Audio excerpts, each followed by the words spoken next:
Well, good evening, folks, and I'm delighted to be here in this beautiful Barberton Library.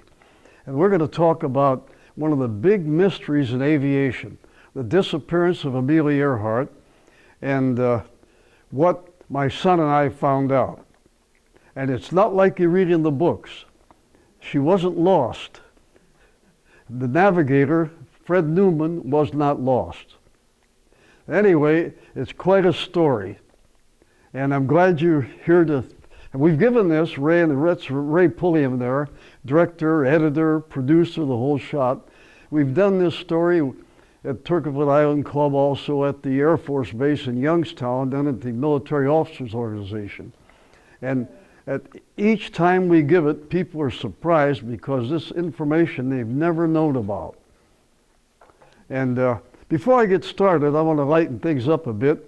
We have, I thought the young fellow who flew for me years ago, he's a retired captain, Tim Gamoff from American Eagle. He's supposed to be here, but I don't know what happened to him. But anyway, we have another prominent captain, ex-captain right here, Dave Campbell. And I had a brief stint with the Eastern and Capital Airlines as a co-pilot. And co-pilots are way down in the totem pole, according to captains. Now, and although the captains were great, these were experienced guys, and they always treated co-pilots great, most of them. But they were great mentors, great educators. You learned a lot from them. And after I left the airlines, I took two messages that they gave me, two instructions they always gave me that have stayed with me through my flying career.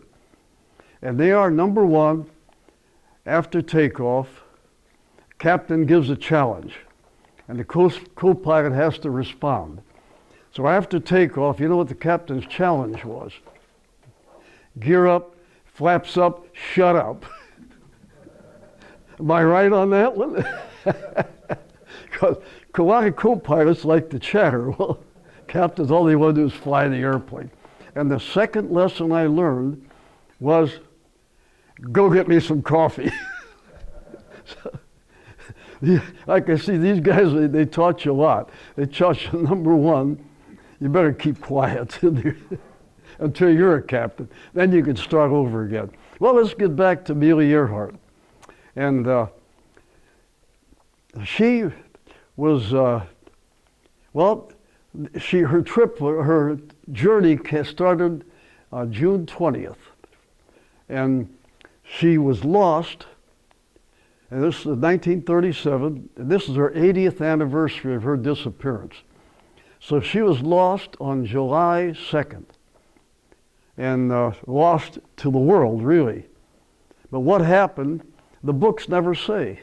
They all say Noonan, the expert navigator, got lost. And this is unbelievable because he was a Pan Am pilot. He was also Pan American top aerial navigator, and was also regarded as the top aerial navigator in the world. And that's when I got into this thing, I was just amazed at either cover-ups or misinformation or whatever. There's been 60 to 70 books written. I'm not going to bad rap the book because I'm in a library. And so what happened, well, I'll tell you how I got involved in it, first of all. Her airplane is a Lockheed Electra, 12 or 10E. My airplane, I owned an airplane, two serial numbers from hers. I flew it for years. It was a Lockheed 12A, and I'll show you a picture of that shortly. But I want to get this thing started, and anyway, and get the background going. But when a gentleman came in from Cleveland and wanted to take pictures of the airplane, then he identified himself as a detective from Cleveland. I said, whoa, wait a minute. We're not hauling that funny stuff. And so he said, no, I'm not there for this reason.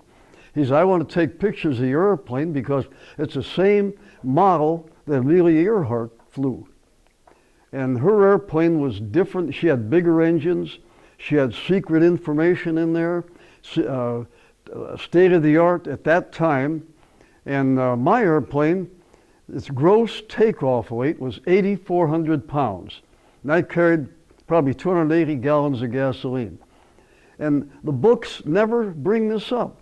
In fact, I often say that all of these books, there's about 3 books that were really good information, solid information about it, because they talked to people, the guys who wrote it.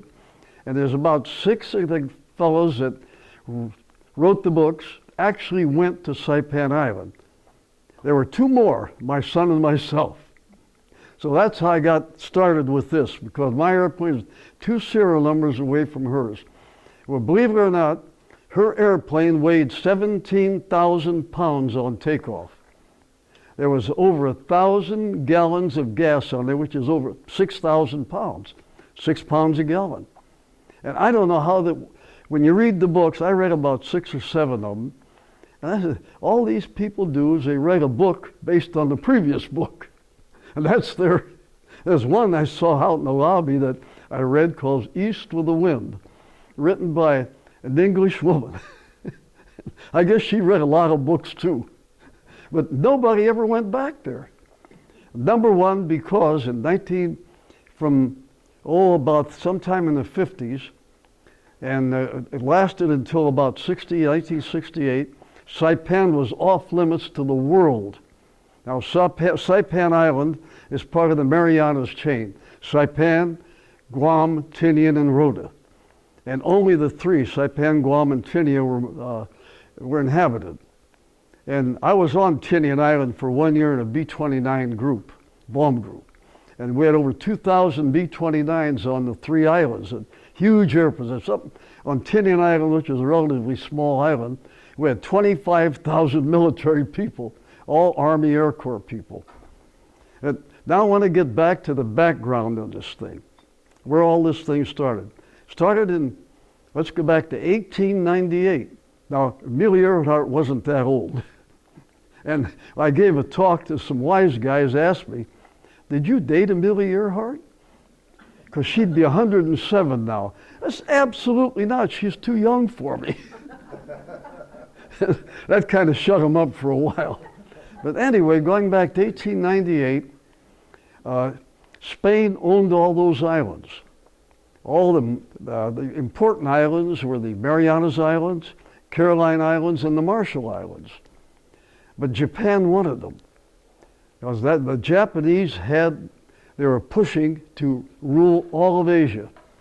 And you probably remember, some of the older folks, the Co-Asian Prosperity Sphere, which is started by and dreamed up by a Japanese and they named it the Baron Tanaka Memorial.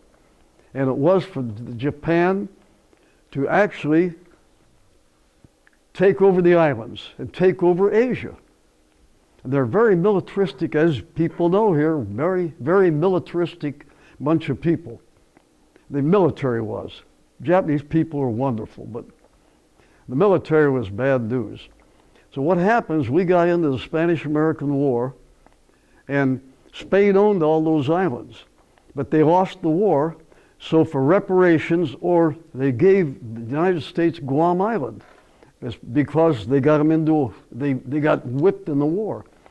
And they gave, Germany bought the rest of the islands for $980,000 because Spain needed a lot of money. They were practically broke from the war. They had ambitions also of conquering the world. It didn't get very far. So then what happens, World War II started, or the World War I rather, 1914. The Japanese were in the League of Nations, but the Germans weren't, and we weren't in the League of Nations. So they immediately occupied all those islands because Germany was an enemy. And they took advantage of this, and they immediately began fortifying all of those islands. That's what caused the war. And they'd been working for years building up their military strength. Aircraft carriers, battleships, destroyers, thousands of airplanes, pilots, and in fact, on Saipan Island, they had one of the biggest naval bases in the South Pacific. And they actually staged a lot of these ships out of Saipan Island, Tanapag Harbor, Tanapag Naval base. And they staged the raid on Pearl Harbor. You all remember what happened to Pearl Harbor. Well, the United States still had a friendly relation, kind of cold, friendly relation with Japan. But we were so unprepared for war in the 1930s, in the depths of the Depression, because everything was cut back. There was no military spending, no new airplane. We never had an airplane that could even fly with this Jap Zero. So there's like the Manhattan Project. They had to rush to get everything because President Roosevelt did not want to have any incidents where the Japanese could attack, because the Japanese were ready. They wanted Hawaii, and they were ready to attack for years.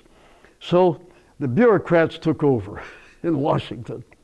They sent a Marine Lieutenant Colonel by the name of Ellis as an undercover guy into Saipan, posing as an agent. Well, the Chamorro natives were indigenous to the islands, and they were under the thumb of the Japanese. They had to work for the Japanese. And they're witnesses that saw this happen. This Colonel Ellis goes in there posing as a trader, goes in the restaurant. What happens? He took about 3 bites, and then he died right there. So the Chamorro said he was poisoned by the Japanese. Then Japanese troops came in, took his body away, and cremated it. Well, down in Camp Lejeune, a Marine camp, they have a building named after Lieutenant Colonel Ellis. A couple women traders, they're supposed to be businesswomen and borrowing and looking to buy stuff. They got there, the Japanese accused them of being spies. So nobody was permitted into those islands. The Marianas, Marshalls, and the Caroline Islands. You never read about that part, because this goes way into the heart of what happened in World War II. And it's just, when you read it, you shake your head. Me being a pilot, I thought, well, I got the same airplane. I'm going to go ahead and plan this trip if I was going to take it myself. And I thought, this stuff is ridiculous in a lot of these books. These people never went to the island. They know nothing about airplanes. So I prepared my mind to find out what happened on this flight. Everything I would bring up was, it's impossible. Her airplane weighed 17,000 pounds, and they only had 550 horsepower, 600 horsepower engines. Mine had 450 horsepower. And I was only allowed to gross out at 8,400 pounds. So that was ridiculous. How could she even get off the ground? So the government, she had to have special engines. And that was their state-of-the-art then, because there was no research money. This was the depths of the Depression. And they said the President, Roosevelt, actually signed off and permitted the research people to give those engines and they were 1,200 horsepower engines, because Pratt & Whitney had developed one, and then we developed the F-3F Grumman fighter, which would compare in battle with the Jap Zero. And that was the first frontline fighter we had. So they didn't dare do anything to make the Japanese mad, because the Japanese were ready. So Amelia Earhart took off on June 20th for a 30-day trip, supposedly. But everything was primitive then. And I'll just get to it right now and show you. But everything was primitive. The airports were primitive, but who paid? Now, here's another thing. Now, I'm going to jump around on this, because I keep remembering more and more and more. But this was in the depths of the Depression, 1937. I mean, I lived through the Depression as a kid. We were lucky we lived on a farm. What happens here, how the United States, this is the only paper trail you can find about what happened to her. Everything else has been destroyed or whatever. And the only paper trail you can ever find is the War Department. They later became the Defense Department. Gave $80,000 to 3 unidentified individuals who've never been identified. They in turn donated the $80,000 to the Purdue Aeronautical Association, who in turn gave the money to Lockheed to pay for her airplane. $80,000, what, $2 million now? And what, in the depths of the Depression, there's no money, no recession, everybody's hungry, and we lived, when I say we lived on a farm, we're fortunate. But how could anybody during the government give somebody 80 and buy her an airplane? And then it came out bit by bit by bit. They were planning, because Amelia Earhart, you've probably heard about her, read about her. She was called America's sweetheart. She was flying, she set all kind of records all over the world, and she was well known. So she was an inspiration to young girls. They thought, now they can do anything. She was the first one to break that glass ceiling. That she was a pilot in a man's world. And here she's going to fly around the world. Now, this around the world trip was probably the most stupid blunder, and it came out of probably, I don't think any military people would ever design this. Well, that's the background of her, that she was recruited by the United States government to take this phony around the world trip. And it ended in disaster to her. And just continuing on a bit, and then I'll get on the PowerPoint here. But she was, once again, she was America's sweetheart. So she was a favorite. She's extremely famous. She's done, well, she even flew a blimp here in Akron and landed the blimp on the Portage Country Club golf course. And there's a big thing about it, because a big exciting thing. So that's the kind of person she was. She inspired women and young girls that they could do anything they want to do. She was the first one. Then women started getting into aeronautics and flying and all, and now we've got fighter pilots that are women. We got bomber pilots. We got airline captains. Once again, Captain Dave Campbell over there. Now, you know what he's going to do? He's going to, when I take a breath, he's going to yell out, "Hey, go get me some coffee," because I was only a co-pilot. Anyway, thanks for coming, Dave. I appreciate it. He was our last one. My flight through the Devil's Triangle, he was over at the Barberton Library. That's where I met Dave. And so he said, he's coming over here. So, okay, fine.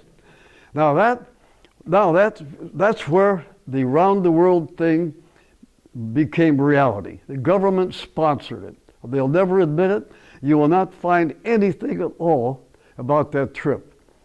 You only find, you can get thousands of articles and books and paperwork and everything from the time she got lost. Then there's all the searching and everything. The searching was so phony when you get into it again.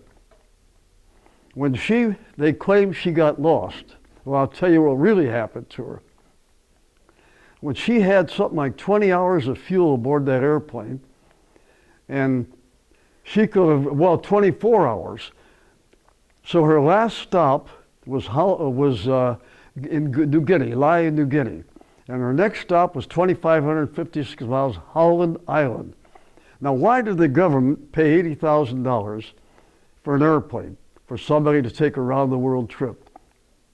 Who set up all the logistics for this trip? You know, that's not an easy job. They had to have fuel and all that. 21 stops she made. They had to have fuel for the airplane. They always had to have mechanics because the state-of-the-art airplane equipment and all. They had to have maintenance done at every stop. Who did that? Who organized this whole thing? And Howland Island was a deserted, uninhabited island. Why did the United States government build 2 airstrips on Howland Island and then put people there with fuel? How about shipping the fuel all over the world? 21 different stops.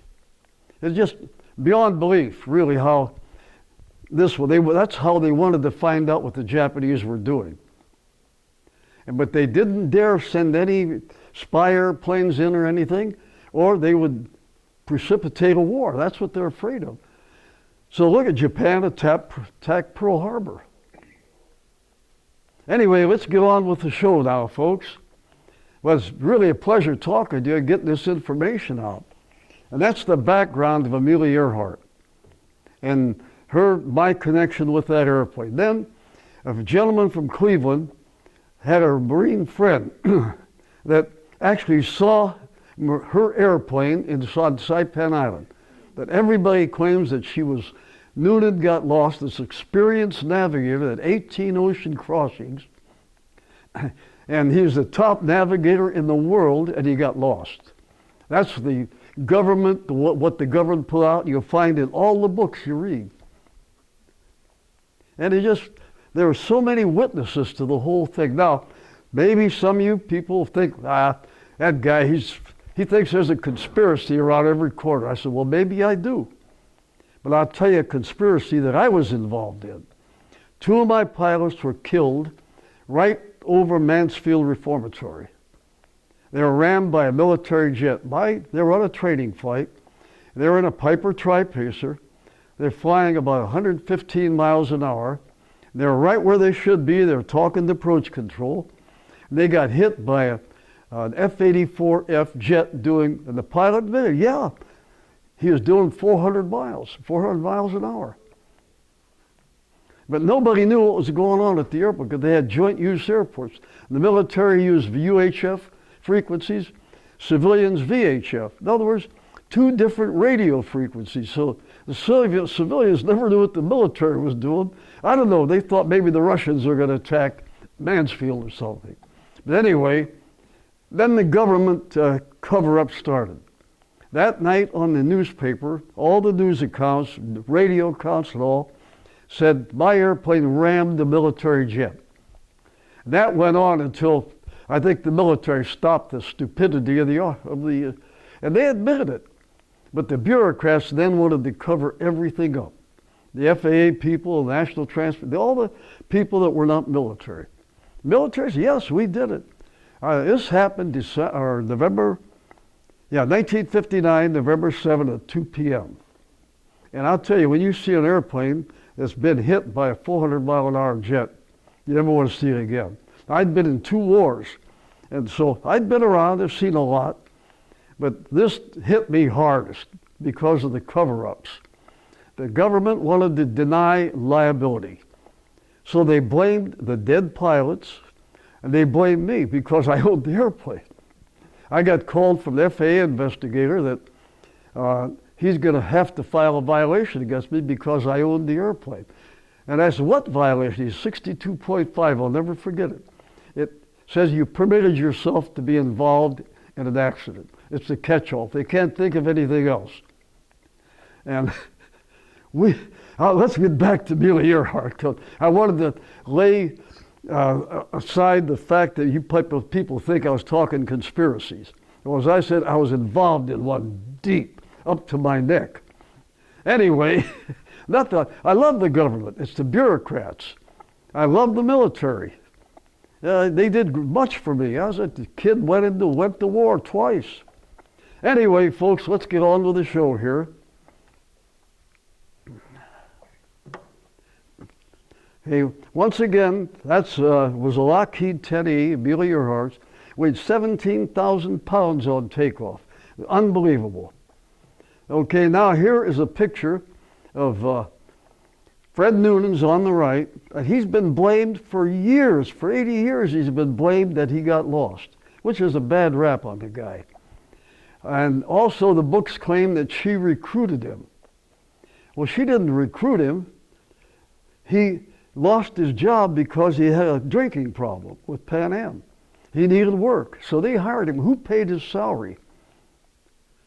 And what happened, also, there's Amelia Earhart right there. She is America's flying sweetheart. And there she is with Fred Noonan, the navigator. So both of them, I'll tell you what happened to both of them as we go along here.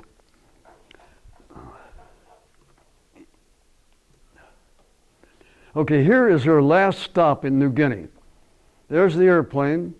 I saw not the video, they didn't have them, films of her last takeoff. She is heading for Holland Island, then on to Hawaii, and then to the west coast. And they took her, the books say that, oh, they had a terrible takeoff. She had barely got off. It's a normal takeoff. You know, goes down runway and it takes off and climbs out. So there's just one anomaly or mistake or confusion or cover-up after the other on this thing.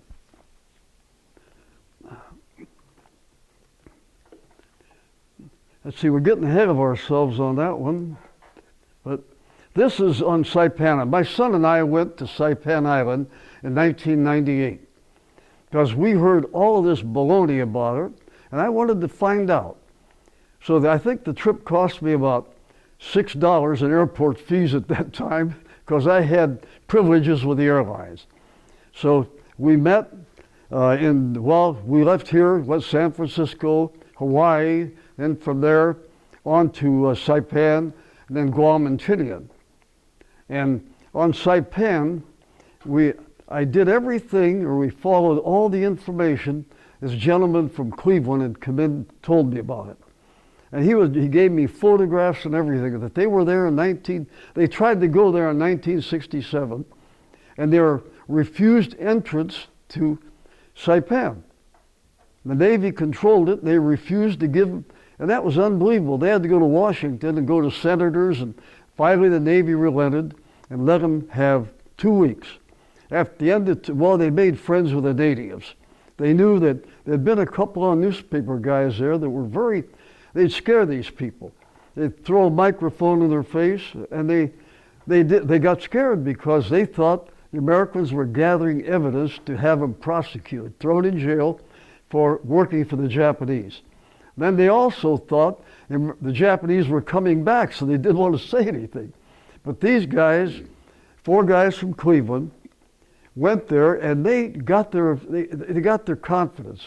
They gave them money, they bought food for them, they slept in their little shabby huts and everything. They were friends. Then they started talking. And the information these guys gave me also, I thank them for that. And it's just great. And then later on, one guy wrote a book. He didn't write it, somebody did it for him. A guy by the name of Sgt Divine. He was on Saipan Island during the Battle of Saipan. And he was at the Aslito Airport. The Aslito Airport, or airfield, was biggest Japanese fighter base in that area. And we bombed it, then it became Isley Airport, named after a Navy commander who was shot down later, and he got the Medal of Honor because he saved a lot of people, a lot of soldiers' lives, Marines' lives. And so now Isley Field, now it's Saipan International, that's where we landed. And what happened then, he said he went in an abandoned hangar, he and his platoon. They slept there that night. They got up the next morning, and he said he couldn't believe it. He looks around, there's Marines around this other hangar, guarding it with weapons. He said all the Marines were supposed to be fighting up in the hills. And he got curious, went up and asked the Marine, what's in that hangar? The Marine said, look, I'm not supposed to do this, but I'm going to show you. He opened the door a crack, unlocked it, and said, look in there. And the guy said he saw a silver airplane in there. And he said, well, what is that? He said, that's Amelia Earhart's airplane. This Divine said, who's Amelia Earhart? He didn't even know about her. But later he described the paint job on the top of the wing. It was black, orange, so that if it went down in the water, they'd be able to spot it. Because aluminum on the water would just disappear. It'd be hard to find anything down in the water. So he got interested in this, and there are something like 600 personnel that confirmed this. And a Jeep comes up with about 3 colonels, and they went up to the Marines and they demanded for him to open the doors, the Marines to open the doors. They refused. They're threatening to court-martial him. Then another Jeep comes running up with a civilian in it. They said they knew he was a civilian because he's wearing military clothes with no insignia and a white shirt. And nobody wears a white shirt in the tropics. And he ordered those colonels, they jumped in and they left right away. So he asked somebody, who's that? James N. Forrestal, Secretary of the Navy. And he ordered them out there, and that night, and there's witnesses to this also, witnesses at least 300-400 military men who kept their mouths shut because these guys didn't want to stay on the island. They didn't want to get commercial or stay in the military. They didn't want to be court-martialed. So some of these guys got written statements. The Chamorros said, yes, what happened? They said another Jeep came up just before dark, and there's a Marine captain in it. He's got 2 cans of gas. He's got a Marine enlisted man with him. They pour gas all over the airplane, and then they torched it. They burned the Amelia Earhart's airplane right there in front of these people. And that Captain Green came back to the United States. He got on a fast track to become Commandant of the Marine Corps. When Forrestal came back to the United States, his foot hit the land in California. He was immediately promoted to Secretary of Defense. Now, isn't that coincidence? And now let's go to the White House. These are eyewitness accounts. There's a young man who was an intern in the White House. And he, later on in his 60s or 70s, he got hold of Sgt Divine, and he said, I was an intern there. He said, don't ever mention this to anybody. He says, I was taking coffee and donuts into where the President of the United States, Vice President, some military people were sitting, and the phone rang, and the secretary popped ahead and said, it's for you, sir. It's from Secretary Forrestal. And said, Roosevelt listened, then he yelled out, and he used a swear word, but he says, burn the damn thing. And his words, not mine. That's when he ordered them to burn her airplane, because he knew that if they sent her on this bungled, ridiculous around-the-world trip, and you know what they predicated on? That she'd get out there, she'd get gone from New Guinea to Holland Island, and then she would veer off and claim she's lost. She's running out of gas. That the Japanese, she called Mayday, and the Japanese would honor the international protocol of calling out Mayday to help anybody. Well, she was wrong. The Japanese, she went up, she passed the airport on the right at the base of Saipan Island, a big Japanese base there. She passed over that. She went over, past a couple of emergency airstrips. She went on up to Tanapag Bay, with the biggest Japanese naval base in the South Central Pacific. She landed on the beach. And the books and everybody, they said, oh no, that's impossible. Impossible. My son and I went there, stood right there. You could land a 747. The Japs had made a hard-packed runway at Tanapag Bay. And as I said once before, many of the ships were staged at Tanapag Bay. And remember, gentlemen, she was lost in 1937. Nobody knew what the Japanese were doing. 1937 is 4 years away from Pearl Harbor. That shoots down a lot of these arguments. It's just beyond belief, all the baloney that's out there. Well, these guys, in 1968, they wanted to go back again. Well, the prohibition has been lifted. They're allowed to go. So they took an airplane right into Saipan Island, and they couldn't figure out what was going wrong. Maybe the government was hiding what happened to Amelia Earhart in her airplane. It turns out the Navy had a secret base called the NTTU, which was the Naval Technical Training Institute, or unit. And it was one of the super secret things during the Cold War and after. Well, before the Cold War and into it. They were training Chinese nationalist people to come in there and then go back into China and do everything, cause all kind of harm, damage their infrastructure, everything, to create an uprising against the communist government. Well, it was the NTTU. You mentioned that, people would shut up, wouldn't say anything. Well then, the Chinese government, they'd capture these guys and turn them, or torture them, or execute them.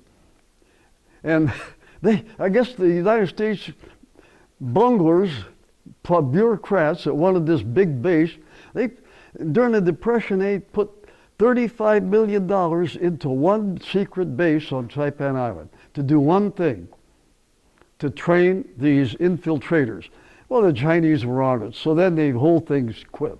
But that was the most super secret thing going on for years next to the Manhattan Project, the atom bomb project. So you just shake your head on that. And the base is still there, but the people, the Chamorros, live in it now. Once again, there was military people there, everything that happened. What happened? Now let's get back to Amelia Earhart. She and Noonan get out of the airplane. The Japanese commander is waiting there. She says, "I'm Amelia Earhart." She says, "We know who you are." I mean, they didn't think the Japanese would be monitoring all the radio calls. She's calling out, "Mayday, Mayday, Mayday." I read the transcript of the transmissions between her and the Coast Guard cutter Itasca. And she was saying, and it was kind of garbled, that she's running out of gas, she's going the wrong way, she thinks she's lost. And then she says, "I'm going to Saipan." She said it. And why did she go to Saipan? To check on this big, which her instructions were. So I say it's the most bungled, blunderous thing you could ever think. And it killed she and Noonan. When they say they're lost, well, they're not. I'll come right out and tell you what happened. They were executed by the Japanese as spies. And there are witnesses after witness on that. Military people. And there was a man by the name of Gomez. And he was kind of a supervisor. He was a Chamorro native. And he said he took Amelia Earhart, they always called her the tall woman with the short haircut. But the women, the Chamorro women were small. So they're small people. And they always had long hair. She had short hair. They were short, and they're amazed that a woman could fly an airplane. But so it had to be Amelia Earhart. And then tall man, that's all it said, tall. When they described anything, they always said tall man, tall woman. So the Japanese guy, Gomez, said he took her, she had dysentery, he took her to the Christian graveyard. You see that right there? That is a statue. My son and I found it with no problems. It's in the jungle, it's overgrown. It's a big statue like this of an angel. And that's called the Christian Cemetery. And 15 feet in front of it is where they were executed. They were executed over a grave that was dug for them. Their heads were chopped off, their bodies were kicked in there and burned with gasoline. Oh, that's a fact. They have witnesses on that. Chamorros. This guy said yes. He even bulldozed a path into this Christian graveyard, which was no longer used. So we found it. Went through the jungle. We found the prison hospital where she was. Found the cages where she and Noonan were held. And in Garapan, which is a major city in Saipan at the time, and they quickly destroyed that prison because she had her initials up there. AE 7237, written in blood.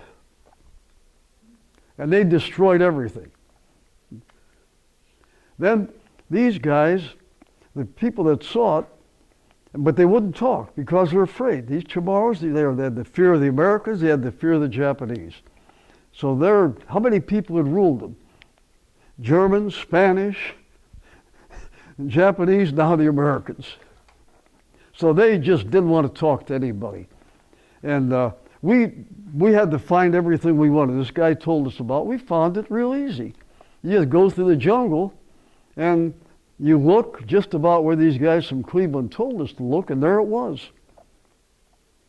So everything we did was just unbelievable. That they would lie to the American people the way they did, and then people took it up in books. And this guy, Sgt Divine, he made it his life's work to try to tell the real story. And he even wrote, or placed ads in the Leatherneck, which was the official Marine magazine. Years after it happened, he pay for the ads and say any Marine that was on guard duty on Saipan Island around that hangar, please get in touch with me. That's how he learned a lot of this stuff. Plus this intern, he didn't actually talk to Divine, had his brother call, because his brother called Divine, and he says his brother was afraid, and he says that he will write. He's no phone calls, no visits. We'll send letters back and forth.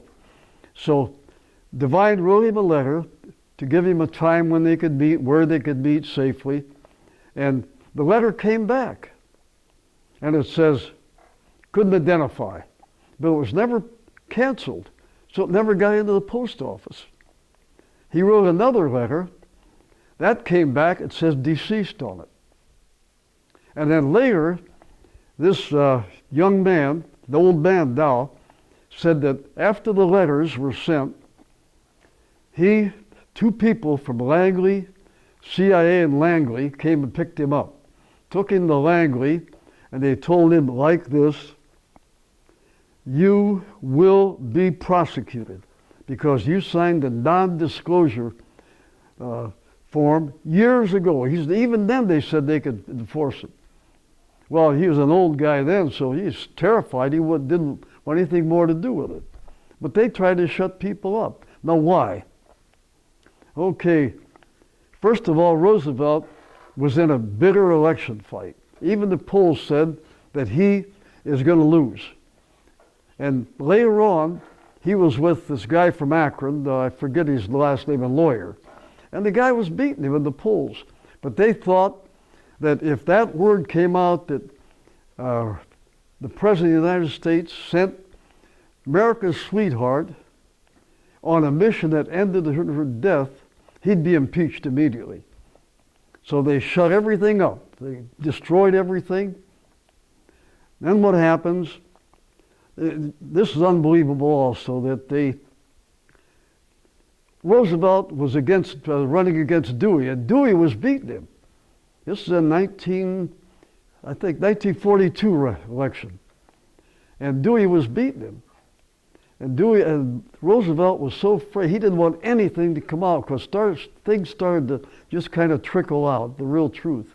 He didn't want any negative things about, but Dewey, in fact, the morning newspaper said Dewey won. But he didn't. Then in the later newspaper said, well, FDR won. But that is politics for you. And he didn't want to lose the election. No, he didn't want anything to come out, because that was one of the biggest scandals would have been. Amelia Earhart and Fred Noonan, and I forgot to tell you, I'll jump you around again, that when they left Hawaii, or left San Diego, the trip was westbound.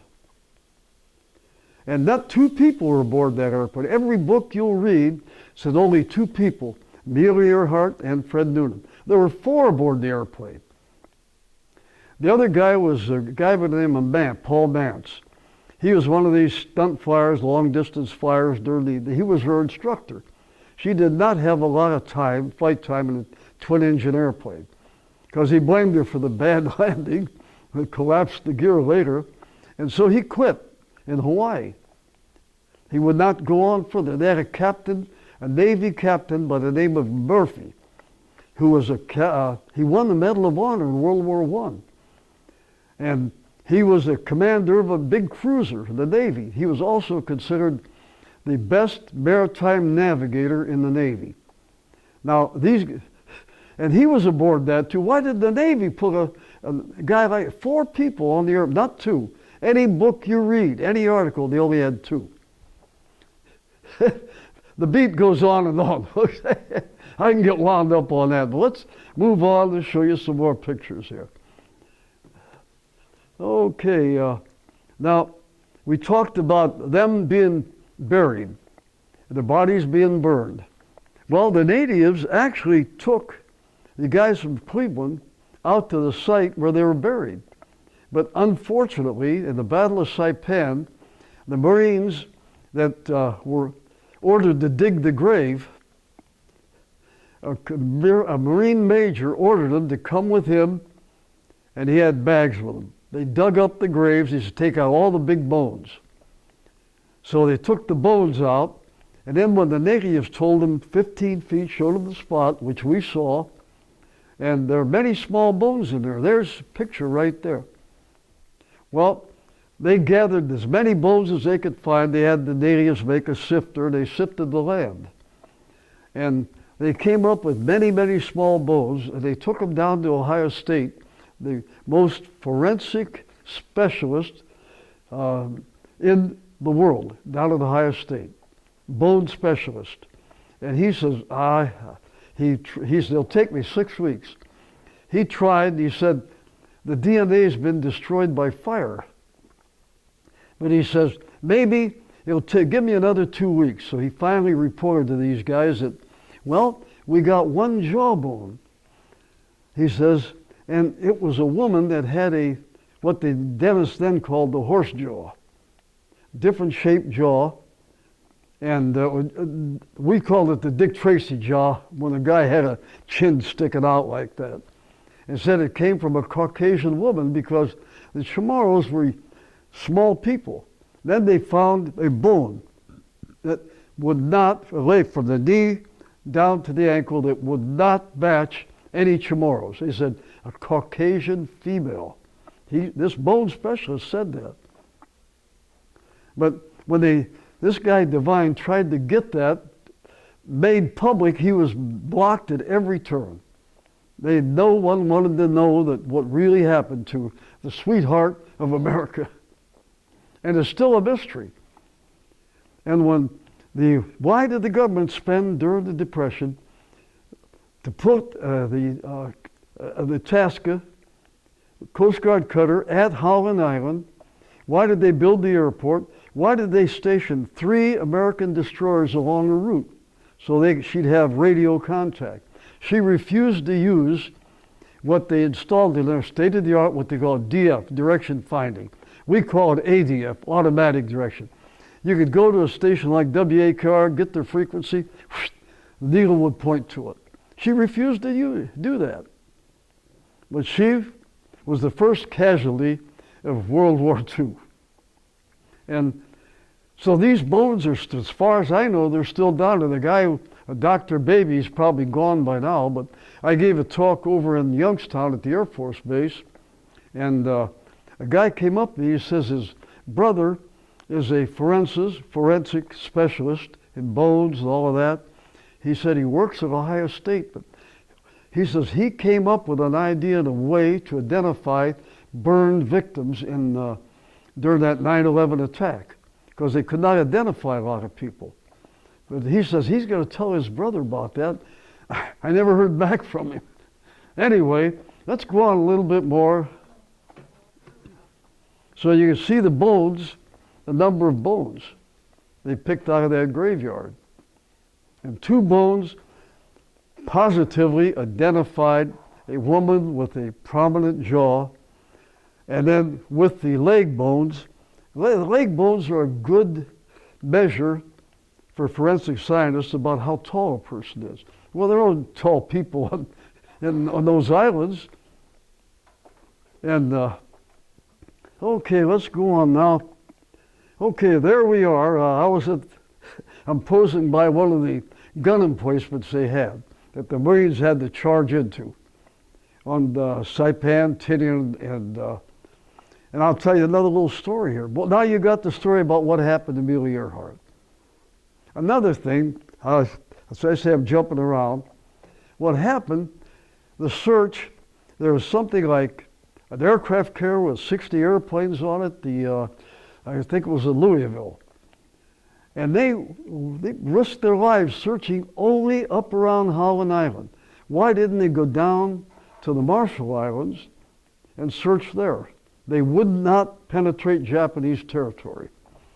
So at the end of 1 week, the word was leaked out of the White House that this search is costing $250,000 a day. Well, you know what happened to the public? They went bananas, and the newspaper. The senators, the Congress enacted the law. Well, we'll never ever spend any more money like that on a search for people that just were trying to prove something. So they stopped the search.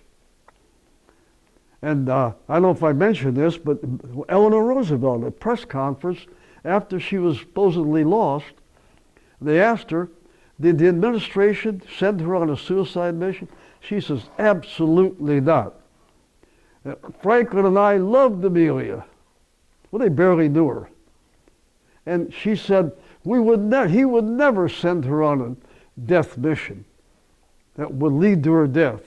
Well, unfortunately, she didn't realize nobody declared her dead yet. She was still missing. So the uproar, they canceled the service, or the search, because they didn't want to be found as phony search.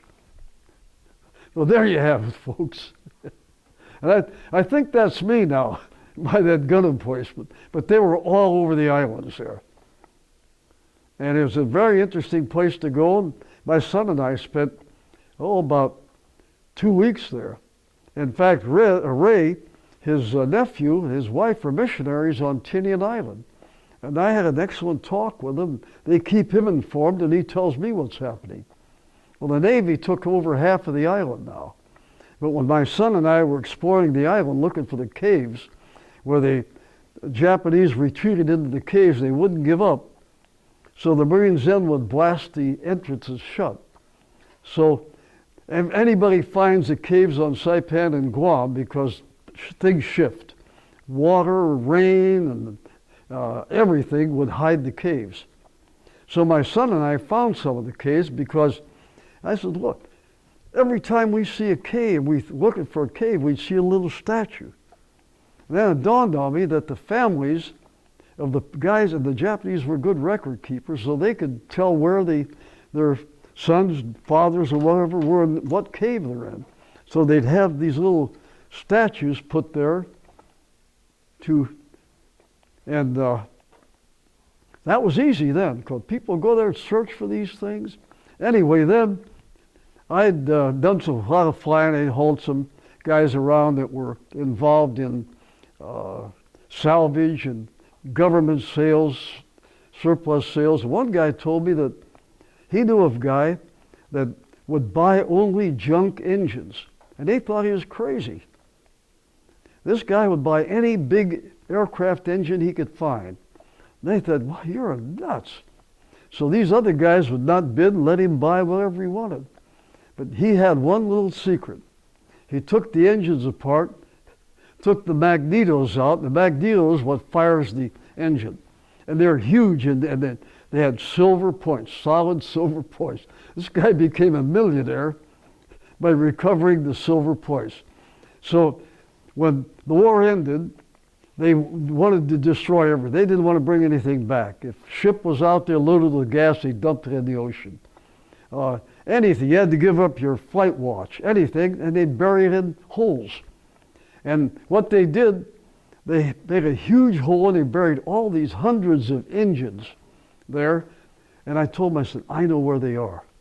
We'll go there. And I told them the story about getting the silver off of them. I said, we're going to be millionaires. Nobody else knows. I know where they are. Nobody else, none of the guys from our outfit would ever be interested in that. So I took a metal detector and I took a bayonet, got that all through customs because I've been a veteran. This is before customs got real big or bad. Anyway, we go searching. I said, this is the location right here. And I lined it up with some palm trees or whatever. And so I start, the metal detector went crazy. That's it. We found the mother lode. I said, what kind of car do you want, Steve? He says, Lamborghini, you got it. So I kneel down, I take that bin, I go clunk, clunk, clunk, metallic sound. That's it. We found it. I scraped the dirt away. You know what I'm hitting my bayonet with? Live bombs and hand grenades. And if I'd have been unlucky, I'd be talking to you without two hands. So then what happens, the Navy, there's a lot of demolition, a lot of ammunition and everything just buried there.